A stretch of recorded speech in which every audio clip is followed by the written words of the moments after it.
Isang mapagpalang araw po sa ating lahat. Ito po si Jonah Lablapan, regular, at ito po ang aking Day 210 devotion para sa ating 365 daily devotion na pinamagatang Dangerous ba ang once saved, always saved?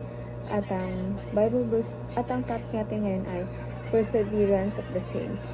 Sabi po dito yung concept na Perseverance of the Saints is the doctrine that all who are truly born again will continue in faith and obedience until the end. They are not kept by their own strength, but by God's sustaining power. This doesn't mean Christians never stumble, but that God never lets go. True believers may fall into sin, endure suffering, or experience doubt, yet they will not ultimately fall away. Their endurance is evidence of real salvation. Only those who persevere were truly saved, and those truly saved will persevere not by works, but by grace. At ang Bible verse natin ngayon natatagpuan sa John chapter 10 verses 27 to 29. My sheep hear my voice, and I know them, and they follow me. I give them eternal life, and they will never perish, and no one will snatch them out of my hand. My Father, who has given them to me, is greater than all, and no one is able to snatch them out of the Father's hand. Sa Tagalog naman po, pinapakinggan ng aking mga tupa ang aking tinig, at sila'y aking kilala, at sila'y sumusunod sa akin. Sila'y binibigyan ko ng buhay na walang hanggan, at kailanman hindi sila mapapahamak, at hindi sila agawin na sinuman sa aking kamay. Ang mga ibinigay sa akin ng aming Ama ay higit na dakila kaysa sa lahat, at walang makakaagaw ng mga ito sa kamay ng Ama. At ang teachings natin ngayon ay number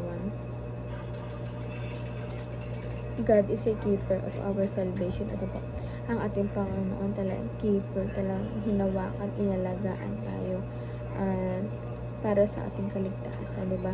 Hindi lang niya tayo basta inalagaan, kinip, talagang niligtas na rin talaga tayo sa ating mga pagkakasala. Kaya may salvation na tinatawag dahil sa kanyang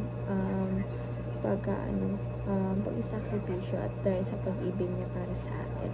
And number 2 po, God's love and grace secure us forever. Sa pagmamahal at sa grasya at sa biyaya ng ating Panginoon, kaya secured tayo.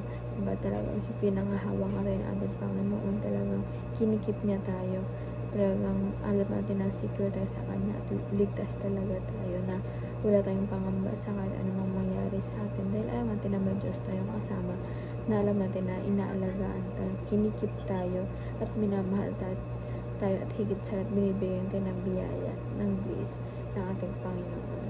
And number 3 po, God preserves us so that we may persevere. Ito po, diba sa patuloy natin pananampalataya, pinapreserve tayo ng ating Panginoon mula umpisa hanggang dulo.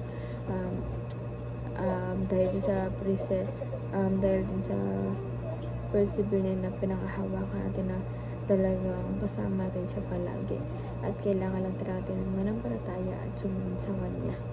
And application naman po, para natin tumapay sa ating buhay. Number 1, persevere in faith as you are being preserved. Ito po, yung pananampalataya natin talagang ibigay natin, ilaan natin sa ating Panginoon ng 100%. Ibigay natin sa Kanya yung buong puso natin, yung buong kakayahan natin na maglingkod at magpuri sa Kanya, sumamba sa Kanya, dahil diba bago natin naman siya ibigin, ay siya yung unang umibig sa atin, na kailangan din mag-give back sa Kanya, na siya naman yung ibigin natin, at sa panampalatayahan naman natin siya.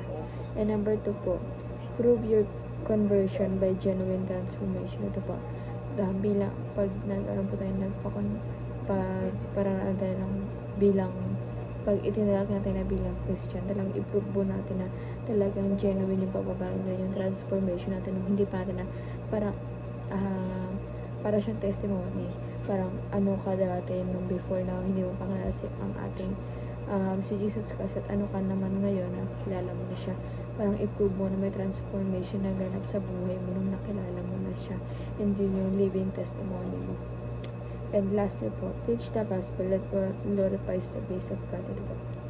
i-preach, ipangalandanan sa ibang tao yung kabutihan, yung pag-ibig ng ating Panginoon sa atin para i-glorify siya at yung biyaya na natatanggap natin sa ating Panginoon na talagang siya, tawag dito, worth it siya para ibahagi sa ibang tao upang mas maklala pa nila ang ating Panginoon. And yun lamang po ang aking devotion ngayong araw. Sana po matutunan kayo at huwag po natin kalimutan na i-share sa ating mga mahal sa buhay, and God bless po sa ating lahat.